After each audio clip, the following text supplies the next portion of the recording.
क्षतिग्रस्त को सहायता प्रदान दिगरे तहसिल प्रशासन विफल। राजस्व निरीक्षकों मनमानी को नहीं क्षतिग्रस्त मध्य तीव्र असंतोष। सामाजिक गणमाध्यम सहायता लड़िले क्षतिग्रस्त हिताधिकारी। नार निरपेक्ष तदंत कार्यानुष्ठान दाबी कला नागरिक समाज। तुरंत सहायता प्रदान नहीं दाबी रखिला नागरिक समाज। पीपुल्स वॉइस को स्वागत करुच्ची मु श्री प्रवीण कुमार पात्र। आज आम आपण मानक ग्राउंड देखेबू। ए जगह हूँ बौद्ध जिला हरभंगा ब्लॉक हरभंगा पंचायत भेजिगरा गाँ। आम शुणा पाइलु जे बात्यार कुआड़े से हिताधिकारी मानकर छपर उड़ी जाइथिबा कथा आम शुणा पाइलु। किंतु आम तो कहले हम ना से छपर उड़ी कि नहीं कि कौन होइछि से तांकर आम पाखर से हिताधिकारी निजे अच्छे से घर समस्या कौन है निजे कहे। भाई आपन ते कहूँ आप घर समस्या कौन है संक्रांति जो बात्याटा आसला प्रबल वर्षा प्रबल बात्या सब नड़ा दाग छप सब उड़ीगला। घर पानी आंठुए है घर भितर तार बासी से आसला आरे बाबू आसले घर फोटो उठेले फोटो उठे ना फा सब लिखी ने से दिन पॉलिथिन आसला खबर कले पॉलिथिन नहीं गलु से दिन फेरिक आसिले। तापरे काली डाकिले आस पॉलिथिन नहीं जीव जो आरे कहले मु भगामुंड आसचे थो मु आसले दे दी। तापर से आसले तुम बस चली बोले हाँ बसचु तापर चाबी देले घर खोलो बोले घर खोलु। तापर आसले गोटे मोटा ही कला है चश्मा लगा सामल हाँ से आसले से कहले पॉलिथिन आउ दिया हबने। मु कहले आपन तो हमर घर फोटो उठेथिले मो घर कादो हो पूरा आई सुधा पानी जमी रही अरे कहीं मत देबेनी ना तुम लखंड गलानी आउ दे हबनी तुमको। तापर आम कहनी आम गाँ छुटिया गाँ 300 बस्ती घर 300 केते 3टा दिन पैसा को 3टा पड़ी जा घर जो उड़ी से निश्चय पाइब कहीं देबेनी ना दिया हबनी टोटल कह मना कले। आपण आर ऑफिस को जाइथिले काली हाँ अरे पैसा अरे पूरा मना कले। हाँ पूरा मना कला दिया हबनी कहले। अच्छा एबे केंती रहउछन एबे वर्षा हेले पानी जमुचे घर भितरे पानी पाँच छे फेर रहूँ देखते बारदा सब उदा है कांथ उदा सब उदा है घर खंडे भल कथा मोर तो इंदिरा आवास किसी नहीं पाई नहीं मुई हाँ तापर वर्षा सीजन किसी कर पॉलिथिन खंड निहाती दरकार मोर ठीक अच्छे निहाती पॉलिथिन खंड दरकार हरकुटा तो ना पुणा पॉलिथिन खंडे माजी आनिकी चिराटे गोटे छापी देजे बेसी पानी गला जे। आपण माने सुनिथिले जो क्षतिग्रस्त हिताधिकारी से निजे कहते ये जो बात्या होता बात्यार तांकर घर छपर उड़ी जाता एवं परवर्ती मुहूर्त में राजस्व निरीक्षक गाँव को परिदर्शन कर घर को निजे आसते घर देखिले घर देखला देखले छपर उड़ी जाइए से ना लिखिले से प्रतिश्रुति देले तुम पॉलिथिन खंडे पाइब। से दिने पॉलिथिन पाई जाइए सेठू से निराश हो फेरी काली से जाते आरे निजे पूरा से डाकी निजे कहते आरे डाकी पॉलिथिन किंतु दुखर विषय आरे देवी देवी बोली कही सेठी माने संध्या 7टा पर्यंत अपेक्षा कले एवं अपेक्षा कर सारा पर आरे परवर्ती मुहूर्त में पुणी सीधा सीधा मना करदे तुमको पॉलिथिन दिया जीव ना कहीं मना कले कौन पाई मना कले कहीं पॉलिथिन देले ना सेटा से लोकों साधारण लोकों गोटे बड़ प्रश्न। तेणु देखंतु हिताधिकारी माने चाल को देखंतु किपरि भाव से खंडे चिरा पॉलिथिन आनिकी से हिताधिकारी तांकर घरे तांकर चाल उपर से छापी कारण जदि न छापिबे वर्षारे तांकर घरे पानी पशुची। वर्तमान से भेजिगरा गाँव आउ जन हिताधिकारी घरे आम पहुंचीछु से समान परिस्थिति समान समस्या आम पाखरे से हिताधिकारी मध्य अच्छा पचारि बुझा जे घर समस्या कौन है आप कहते घर समस्या मझे मसे पर पवन गोटे बात्या आसला घर उड़ी नहीं कि सब नष्ट हो गला। तापर मसे तो आरे आसी देखी देखी गले फटा फटा उठे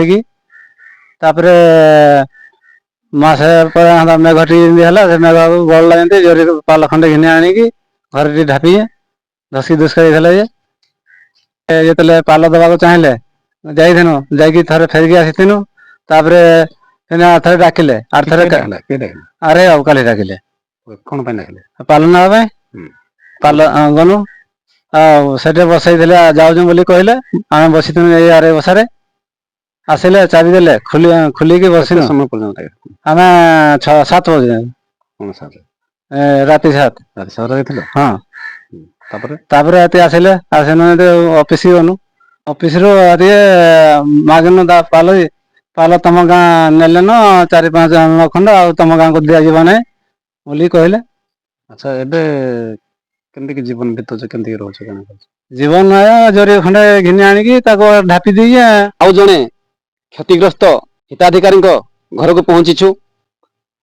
ଆଜ୍ଞା ବାତ୍ୟା ହେଲା ବାତ୍ୟା ହେଇକି ପବନ ହେଇକି ସବୁ ଧୋକା ପବନ ସବୁ ଉଡେଇ ନେଲା ବର୍ଷା ହେଲା ବର୍ଷା ହେଇକି ଘର ଦ୍ୱାର ଗଳିକି ଅବସ୍ଥା ହେଇକି କିନା ଆମେ ରହିଛୁ ଆରେ ପାକ କନୁ ନାଇଁ ଥିଲେ ଆଠ ଦିନଟା ଆଜ୍ଞା ଗଲି ଆଠ ଦିନଟା ଗଲାକୁ ଆରେ ଭେଟନୁ ଆରେ ବୋଇଲା ଆରେ କହିଲା ବୋଇଲା ର ମୁଇଁ ଯାଉଛେ ଆଉ ଆସିବି ଆସିଲେ କି ତମକୁ ଦେବି ସେ କହିଲା ପଲିଥିନ ନାହିଁ ଆଉ ପଲିଥିନ ଲାଗି କାହିଁକି ଦବୁଡୁଛ 3 ଥର ଏମିତି ବୋଲିକି କହିଲା।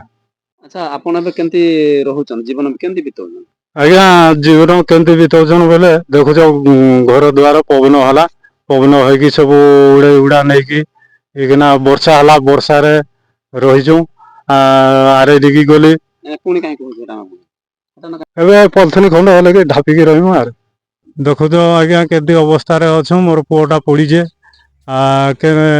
ପଲିଥିନ ଖଣ୍ଡେ ଘର ଖଣ୍ଡେ କିଛି ନାହିଁ ରୋଗୀ ଗୋଟେ ମୋର ପୁଅଟା ବହୁତ ଟଙ୍କା ପଇସା ସାରିକି ବହୁତ କଷ୍ଟରେ ଆଜ୍ଞା ବଞ୍ଚୁଛୁ ଆମେ। ପୁଅଟେ ପଡିଛି ହଁ ଆପଣ ଟିକେ ଦେଖୁନ୍ କେମିତି ପ୍ରକାର ହେଇକି ପଡିଛେ ଗୋଟେ ଘରଟେ ଗଲା ହେଇପାରୁନାହିଁ ଆଜି ପର୍ଯ୍ୟନ୍ତ ଘର ଖଣ୍ଡେ ହେଲେ କି ଆମେ ଠିକରେ ରହିପାରୁମୁ ବୋଲିକି ଆମେ ଏଟା ଭାବୁଛୁ। ଆପଣ ମାନେ ଶୁଣୁଥିଲେ ଯେ କ୍ଷତିଗ୍ରସ୍ତ ହିତାଧିକାରୀ ଯୋଉ ବୟାନ ଦଉଥିଲେ ଏ ଗ୍ରାଉଣ୍ଡରେ ତ କହିବା ଅର୍ଥ ତାଙ୍କର ମଧ୍ୟ ବାତ୍ୟାରେ ଘର ଛପର ଉଡି ଯାଇଥିଲା ଆର୍ଏଙ୍କୁ ମଧ୍ୟ ଫଟୋ ପଠାଇଥିଲା ମୁଁ ନିଜେ ଆଜ୍ଞା ତାଙ୍କର ଫଟୋ ପଠେଇଥିଲି।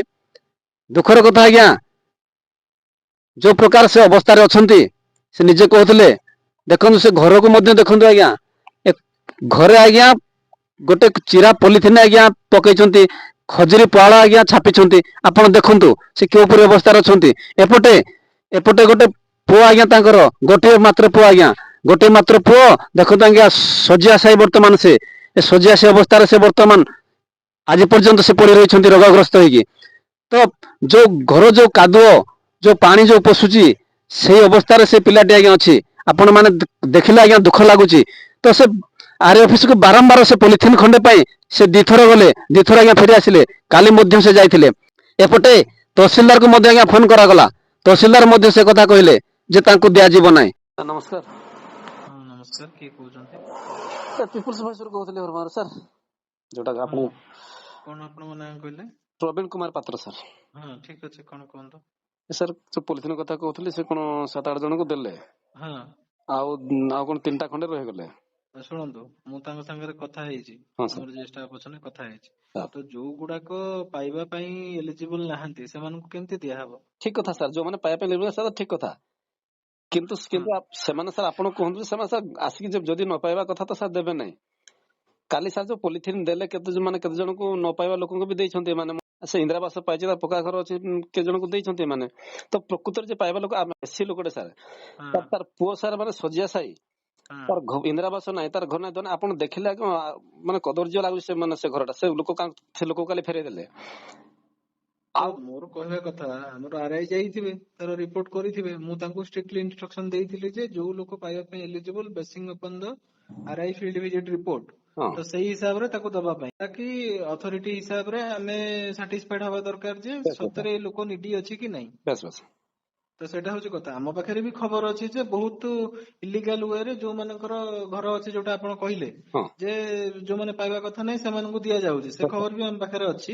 ତ ଆପଣ ଯୋଉଟା କହୁଛନ୍ତି ଯେ ଦିଆ ହେଇଛି ବୋଲି ସେଇଟା ନିଶ୍ଚିତ ଭାବରେ ମୁଁ ପଚାରିବି କିନ୍ତୁ ଆପଣ ବି ଏଇଟା ଜାଣି ରଖନ୍ତୁ ଯେ ଯୋଉମାନେ ଏଲିଜିବୁଲ ନୁହଁ ପାଇବା ପାଇଁ ଏଲିଜିବୁଲ ନୁହଁ ସେମାନଙ୍କୁ କୌଣସି ପ୍ରକାର ଦିଆଯିବ ନାହିଁ।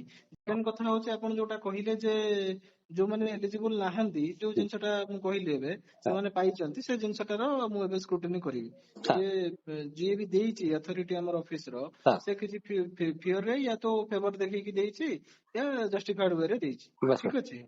ସାଧାରଣ ପଲିଥିନ ଖଣ୍ଡ ଆଜ୍ଞା ଗରିବ ନିରୀହ ନିଷ୍ପାପ ଏ ଲୋକଙ୍କୁ ଯୋଉ ପଲିଥିନ ଖଣ୍ଡେ ଦେବା ପାଇଁ ଯୋଉ ସରକାରୀ କର୍ମଚାରୀ ରାଜସ୍ୱ ନିରୀକ୍ଷକ ଯେଉଁ ପ୍ରକାର ମନୋଭାବ ଯେଉଁ ପ୍ରକାର ବିଜେଡି ପ୍ରୀତି ଦେଖାଇଛନ୍ତି ରାଜନୀତି କରିଛନ୍ତି ସେଥିପାଇଁ ଆମେ ଆମର ଜନସାଧାରଣଙ୍କ ତରଫରୁ ପିପୁଲ୍ସ ଭଏସ୍ ତରଫରୁ ଆମେ ଉଚ୍ଚ କର୍ତ୍ତୃପକ୍ଷଙ୍କୁ ଅନୁରୋଧ କରୁଛୁ ତାଙ୍କ ବିରୁଦ୍ଧରେ ଦୃଢ଼ କାର୍ଯ୍ୟାନୁଷ୍ଠାନ ଗ୍ରହଣ କରିବା ଦରକାର ଏବଂ ଏ ଗରିବ ନିରୀହ ନିଷ୍ପାପ ଏ କ୍ଷତିଗ୍ରସ୍ତ ହିତାଧିକାରୀଙ୍କୁ ଯଥାଶୀଘ୍ର ପଲିଥିନ୍ ଖଣ୍ଡେ ଘର ଖଣ୍ଡେ ଏବଂ ତାଙ୍କୁ ରିଲିଫ ଯୋଗାଇ ଦେବା ପାଇଁ ଆମେ ବିନମ୍ର ନିବେଦନ କରୁଛୁ। ଖାଲି ଦେଖିବାକୁ ବାକି ରହିଲା ଜିଲ୍ଲା ପ୍ରଶାସନ ବ୍ଲକ ପ୍ରଶାସନ କେବେ ଏହି ହିତାଧିକାରୀ ମାନଙ୍କୁ ପଲିଥିନ୍ ଖଣ୍ଡେ ଘର ଖଣ୍ଡେ ଆଉ ରିଲିଫ ଆଉ ଯୋଉ ଦୋଷୀ କର୍ମଚାରୀ ମାନେ ତାଙ୍କୁ ଅବହେଳା କରିଛନ୍ତି ପଲିଥିନ୍ ଦେବା ପାଇଁ ତାଙ୍କ ବିରୁଦ୍ଧରେ କେବେ ଦୃଢ଼ କାର୍ଯ୍ୟାନୁଷ୍ଠାନ ଗ୍ରହଣ କରୁଛନ୍ତି। ହରଭଙ୍ଗା ବ୍ଲକରୁ ପ୍ରବୀଣ କୁମାର ପାତ୍ରଙ୍କ ରିପୋର୍ଟ ପିପୁଲ୍ସ ଭଏସ୍।